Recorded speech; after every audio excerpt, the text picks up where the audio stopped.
Hey guys, I am back. I am great, feeling energetic, just been for a run. I did about 2.5 miles around my local town, feeling great, and I just really want to get a blog post out there for you guys. So today I want to talk about reviving an old computer. All of us has one. A computer that we no longer use, or because it's out of date, or because the software isn't up to date.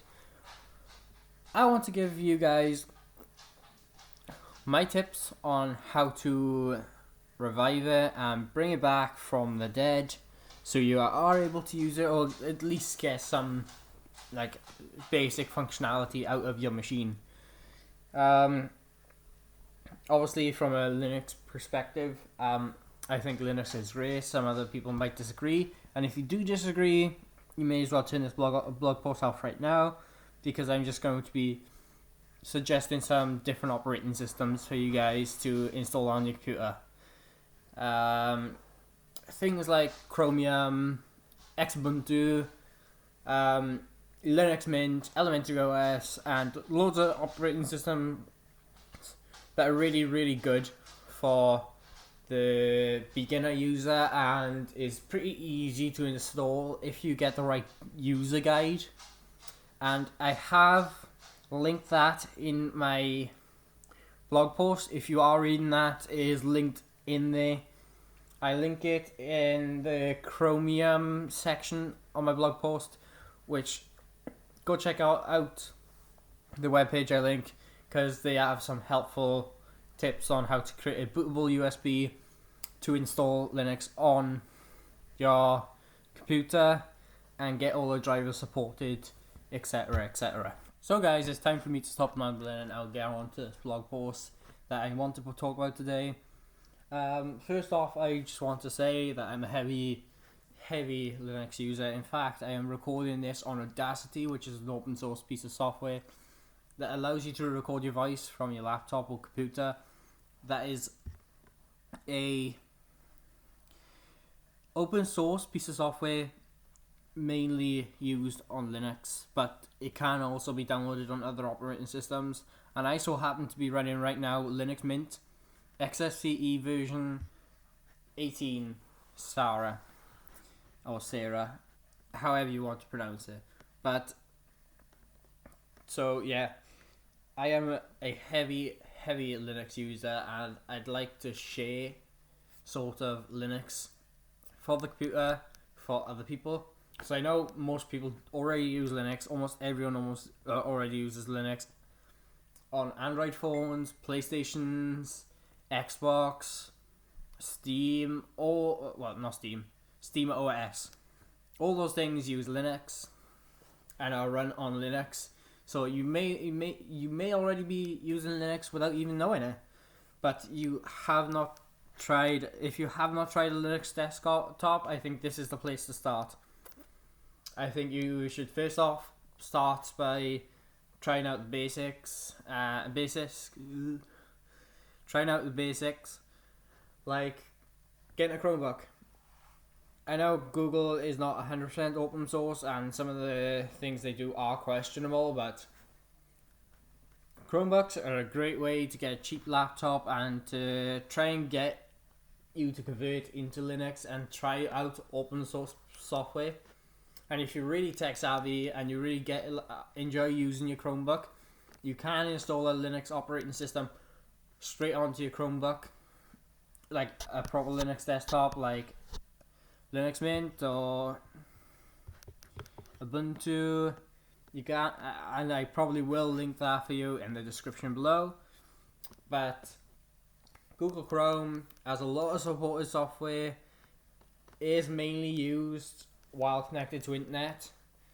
Otherwise, you can't get much work done on it now, but it has progressed over the years.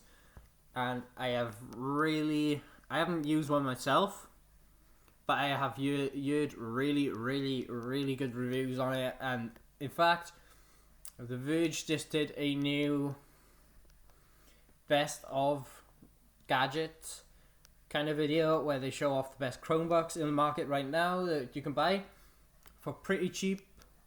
And I'll also link that video in the description if you want to go out and buy a Chromebook. But anyway, I am going to link a download link. There's a lot of links in this audio blog. I'm linking a download link to Chromium OS as well if you haven't got a Chromebook and you want to install this on your current laptop that's running either Windows or Mac OS. If you want to try out Chromium, the download links in the description. All of the software I'm going to be linking and blog posts, it's all free, so do not worry about paying for anything. I got you covered.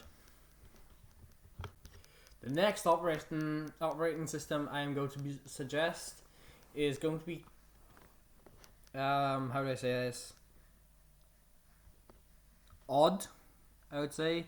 Or not really odd, because it is a well supported operating system. It's actually Xubuntu, which is a community based operating system. So whatever the community suggests, it should be implemented into the operating system relatively quickly. And that's just the way the Canonical company tries to improve it faster, if you understand where I'm coming from. Ignore that noise, that was just my phone going off. But this is an extremely good operating system because it is exactly like Ubuntu, but it's got the XFC desktop environment, which is completely amazing because I know not many people enjoy / like the Unity desktop, even though I do not find anything wrong with it. But I have had my issues with the Unity desktop, and I do understand that sometimes they have some really major bugs, like the recent network error bugs where you are unable to connect to Wi-Fi. But that was completely Canonical's fault, or because that should be fixed within the first day that update was released. But they ended up waiting a week later to release an update to fix it, because that just truly sucked. That in a way destroyed my experience with Ubuntu, because I was getting ready to install Ubuntu on my laptop and then I got hit by the network error bug.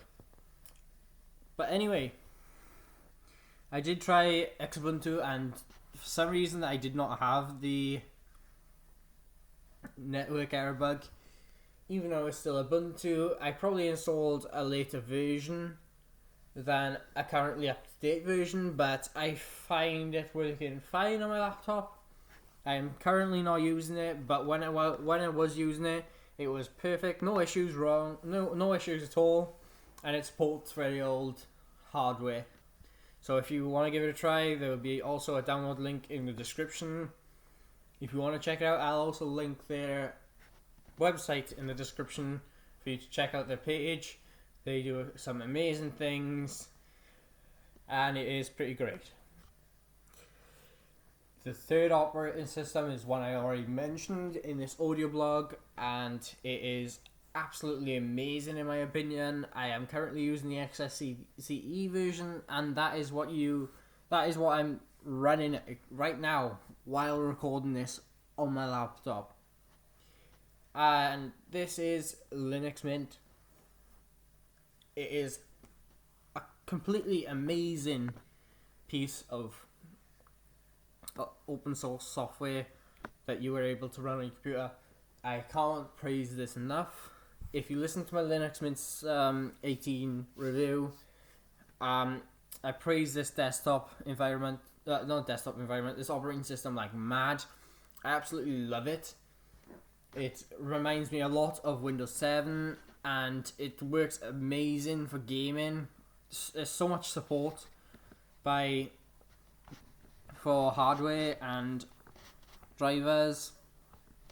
In fact, it uses some of the Ubuntu source code and package managers and stuff like that, so you know that it's going to be a well supported desktop and it's got an amazing full community behind this desktop, full of Linux Mint lovers out there who just completely love the operating system and just want to get want to convert people onto the operating system from Windows 7 because of the annoying Windows 10 upgrade and etc. But anyway, guys,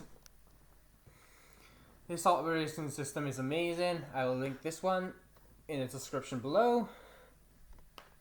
Hope you guys really like this style of blog post. I tried to be a bit more positive, trying to be a bit more energetic in my audio blogs, and trying to make it a bit more entertaining to listen to me, because I know sometimes I babble on. But anyway, guys, thanks for listening. Drop a like if you enjoyed. See you next time, or whenever I upload next audio blog post. But thanks for listening, guys. See you.